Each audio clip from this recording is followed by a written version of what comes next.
بغض کا اس حد تک چلے جانا کہ جنازے میں شرکت کرنے والے کو کہنا کہ تو میری ماں کے جنازے سے نکل جا۔ جہالت ہماری یہاں تک پہنچی ہوئی ہے، اور منفی قسم کی سوچ ہماری یہاں تک پہنچی ہوئی ہے۔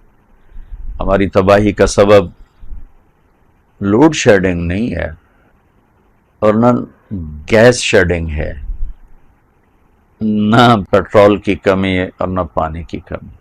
اس بد اخلاقی نے ہمیں کہیں کا نہیں چھوڑا۔ انسان جب انسانیت سے گرتا ہے تو پھر اللہ کو اس کی پرواہ نہیں رہتی ہے۔ جب وہ اسفل سافلین کی طرف سفر شروع کرتا ہے تو اس کی حیثیت گر جاتی ہے اللہ پاک کی نظر میں۔ جب وہ انسان ہوتا ہے تو ہاتھ اٹھاتا ہے تو عرش ہل جاتا، فرشتے آمین کہنا شروع کر دیتے۔ رابعہ بصری رحمۃ اللہ علیہ کھانا پکانے کے لیے اٹھیں تو چولہے پر بیٹھیں تو دیکھا پیاز نہیں تھے، تو سوچنے لگی پیاز کہاں سے لاؤں۔ تو اچانک ایک چیل اوپر سے اڑتی ہوئی جا رہی تھی جس نے پتہ نہیں کہاں سے پیاز اٹھا لیا تھا جو اس کی غذا بھی نہیں، اور عین اوپر آ کر اس کے پنجے اس نے خود چھوڑے یا کھلے تو پیاز سیدھا آ کر رابعہ بصری کی جھولی میں گرا۔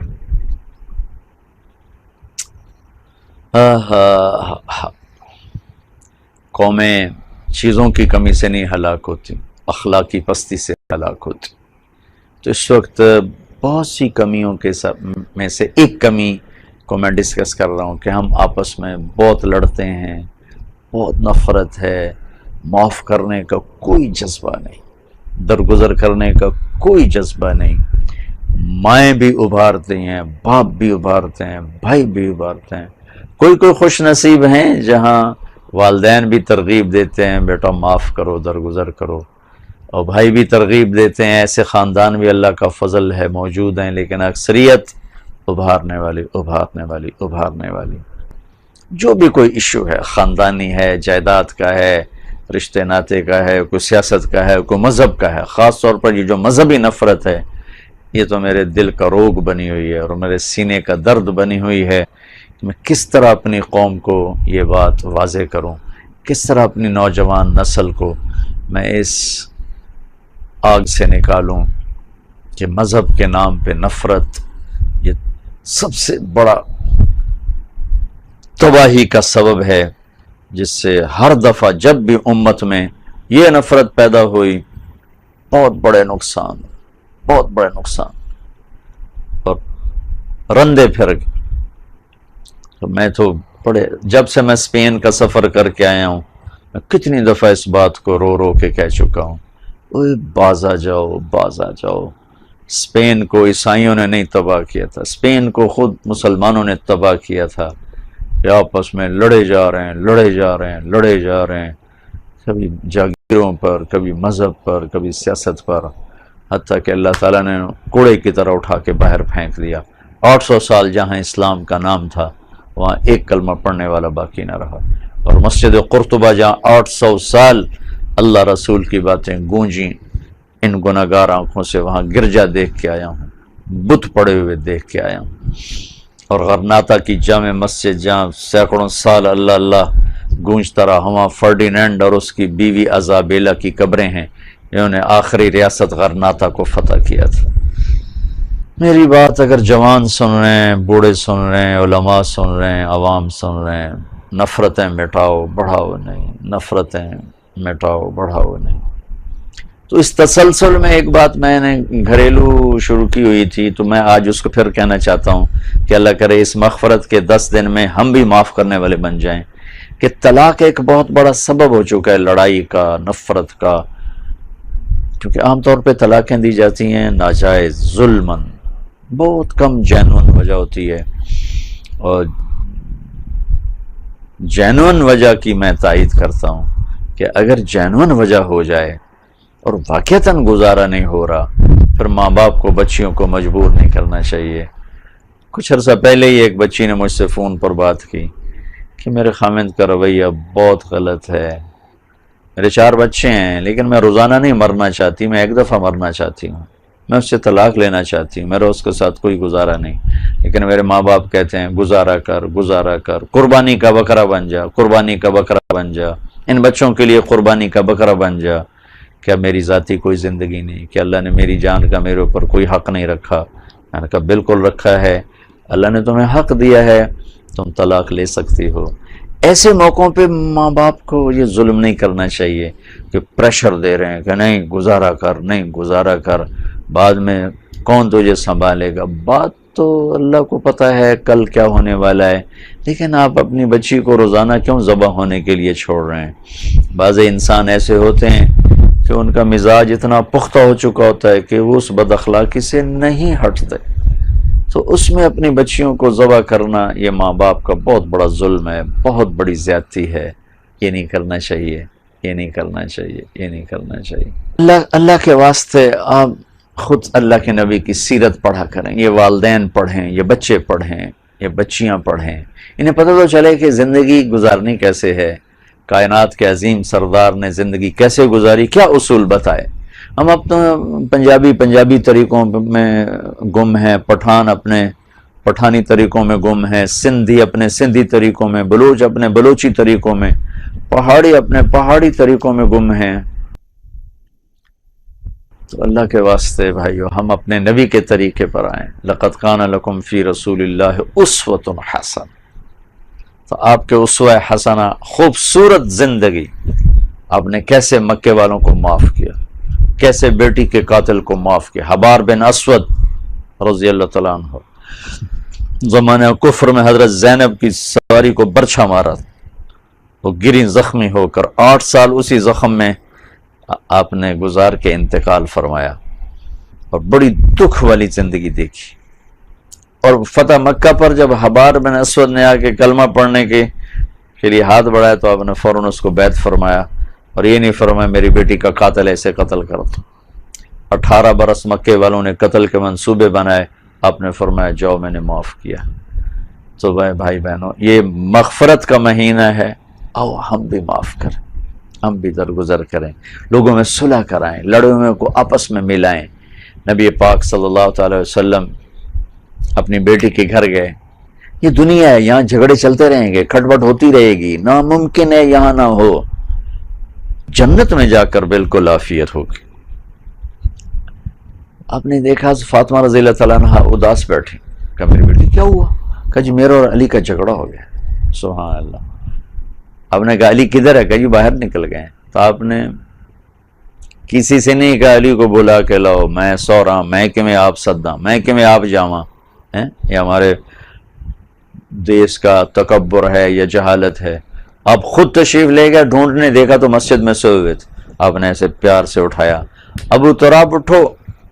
ابو تراب کہنے کا مطلب تھا مجھے تم سے ویسے ہی پیار ہے جیسے پہلے تھا۔ یہ اظہار محبت کا کلمہ تھا، اسے حضرت علی فرمایا کرتے تھے پوری دنیا کے مل جانے سے زیادہ محبوب ہے مجھے یہ ٹائٹل ابو تراب، کہ میرے نبی نے مجھے پیار سے فرمایا۔ اب گھر تشریف لائے، زمین پر ایسے لیٹ گئے، ادھر حضرت علی کو لٹایا، ادھر حضرت فاطمہ کو لٹایا رضی اللہ تعالیٰ عنہ۔ نہ علی سے پوچھا کیا مسئلہ ہے، نہ فاطمہ سے پوچھا کیا مسئلہ ہے۔ عام طور پر یہ جو صلح کرانے والے ہوتے ہیں یہ مسئلے پوچھتے پوچھتے اور لڑا دیتے،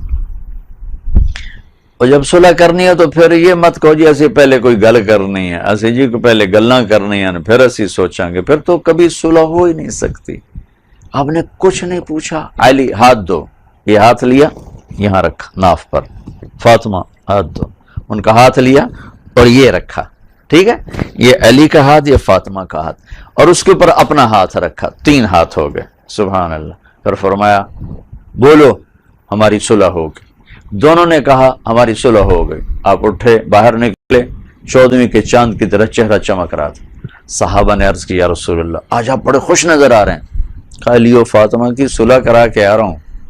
یہ ہے بڑوں کا کام کہ اگر چھوٹے آپس میں جھگڑ پڑیں صلح کرائیں، بڑے جھگڑ پڑیں تو بچے صلح کرائیں۔ ماں باپ میں کوئی اونچ نیچ ہو جائے بچے پاؤں پڑ جائیں، بچوں میں کوئی اونچ نیچ ہو جائے بڑے ان کے سر پر شفقت کا ہاتھ رکھیں۔ آؤ بھائی اپنے دیس کو لڑائی سے جھگڑوں سے نکالیں، نفرتوں سے نکالیں، نہ مذہب کے نام پہ نفرت ہو، نہ سیاست کے نام پر، نہ قوم کے نام پر، نہ کسی سے حسد کریں، نہ کسی سے بغض رکھیں، نہ کسی سے نفرت کریں. معاف کرو، معاف کرو کہ اللہ تو مجھے معاف کر، میں تیرے بندوں کو معاف کر رہا ہوں. جہنم کوئی چھوٹی موٹی چیز تو نہیں ہے. اگر اللہ میں جہنم سے بچا لیتا ہے، ایک حدیث میں آتا ہے اگر جہنم کی دیوار میں سوئی کے ناکے کے برابر سوراخ کر دیا جائے تو اس میں سے جو آگ نکلے گی پوری دنیا کو راکھ بنا دیتی. اور ایک چھوٹا سا جہنم کا پتھر ساری دنیا کے پہاڑوں پہ رکھا جائے تو ساری دنیا کے پہاڑ پگھل کے سیاہ پانی میں تبدیل ہو جائیں گے. اور اگر ایک قطرہ جہنم کے پانی کا زمین پہ گرا دیا جائے تو 7 زمین پر ایک میٹھا پھل پیدا نہیں ہوگا اور ایک قطرہ میٹھے پانی کا باقی نہیں بچے گا. وہ بھڑکتی ہوئی آگ ہے جسے روز بھڑکایا جاتا ہے اور جس کو دیکھ کے فرشتے بھی روتے ہیں، حالانکہ انہیں جانا نہیں ہے. اگر اللہ میں اس سے معافی دے دیتا ہے تو ایک بندے کو معاف کرنے میں کیا زور لگتا ہے؟ اللہ کی قسم آپ کا قد بڑا ہو جائے گا، آپ کا سینہ ٹھنڈا ہو جائے گا. انتقام لینے میں وہ ٹھنڈک نہیں جو معاف کرنے میں ٹھنڈک. کہتے ہیں سب سے بڑا انتقام معاف کرنا ہے. معاف کرو، سب سے بڑا انتقام. تو درگزر کریں، معاف کریں، اللہ بھی ہمیں معاف کرے گا، اللہ بھی درگزر کرے گا. امام زین العابدین، زین العابدین، عابدین کے زینت، نام ان کا یہ نہیں، ان کا ٹائٹل ہے، ان کا نام ہے علی، نام علی ہے، ٹائٹل ہے زین العابدین. حضرت حسین کے واحد فرزند جن سے نسل چلی. ایک آدمی ان کو گالیاں دینے لگا سامنے، تو وہ منہ یوں کر کے بیٹھ گئے، ایسے اللہ اکبر، ایسے منہ کر کے بیٹھ گئے. تو وہ سامنے سے آ کر کہنے لگا ایاک اعنی، تمہیں گالیاں دے رہا ہوں، مطلب تو کیوں چپ بیٹھا ہے، تو بھی تو کوئی بول، کوئی کم گرم ہوئے. تو انہوں نے فرمایا وعنک اغضی، او میرے بھائی میں بھی تمہیں ہی معاف کر رہا ہوں. آل رسول کو، آل رسول تھوڑا ہی تھے، وہ تو جگر گوشہ رسول تھے، تو حسین کے لاڈلے تھے. تو ان کو گالی دی جا رہی اور وہ یوں کر کے بیٹھا. وہ آگے گا تینوں کٹی جانا، وہ کرے میں تینوں ہی معاف کیتی جانا. تو ایک دم اس نے پاؤں پکڑے اور چومنا شروع کیا اور کہنے لگا بے شک آل رسول کے یہی اخلاق ہوتے، اہل البیت کے یہی اخلاق ہوتے. تو بھائیو اللہ کے واسطے معاف کرنے کو رواج دو، درگزر کرنے کو رواج دو. اور یہ 10 دن ہیں اللہ کی رحمت، بخشش کے. جب ہم لوگوں کو معاف کریں گے نا، سب سے پہلے ہم پر بخشش کا انشاءاللہ فیصلہ آئے گا. اس نے میرے بندے کو معاف کیا، چل بھائی اینو تو معاف کر کے جنت دا سرٹیفکیٹ دے دو. معاف کرنا کریں، سیکھیں معافی کو رواج میں صلح کروائیں، لوگوں میں صلح کروائیں. لڑے ہوں کو مزید نہ لڑائیں، لڑے ہوں میں صلح کروائیں. یہ عمل آپ کی ساری رات کی تہجد سے بڑا ہے، سارے سال کے نفلی روزوں سے بڑا ہے، سارے سال کے نفلی صدقوں سے بڑا ہے کہ میرے نبی کا فرمان ہے کہ آپس میں صلح کرانا ان تمام نفلی عبادات سے بڑھ کر ہے، بڑھیا ہے اور بہتر ہے. میری گزارش ہے یہ 10 دن ہم جیسے اللہ ہمیں معاف کرنے کے فیصلے کر رہا ہے، ہم لوگوں کو معاف کرنے کے فیصلے کریں گے تو انشاءاللہ العزیز میرا مالک ہمیں بڑی محبت سے معاف کرے گا اور اپنی رحمت کی چھاؤں میں جگہ نصیب فرمائے گا. تو آؤ بھائی بہنوں، اپنے دیش کو خوبصورت منائیں. کیسے؟ ایک درخت لگا کر، ایک سبزہ اگا کے، وہ بھی کرنا ہے، لیکن اپنے دل کو سرسبز بنا کے، سینے کو کشادہ کر کے، معاف کر کے اپنے گھروں کو حسین بنائیں، اپنی زندگی کو حسین بنائیں. زندگی یہاں بھی خوشحال، آگے بھی خوشحال.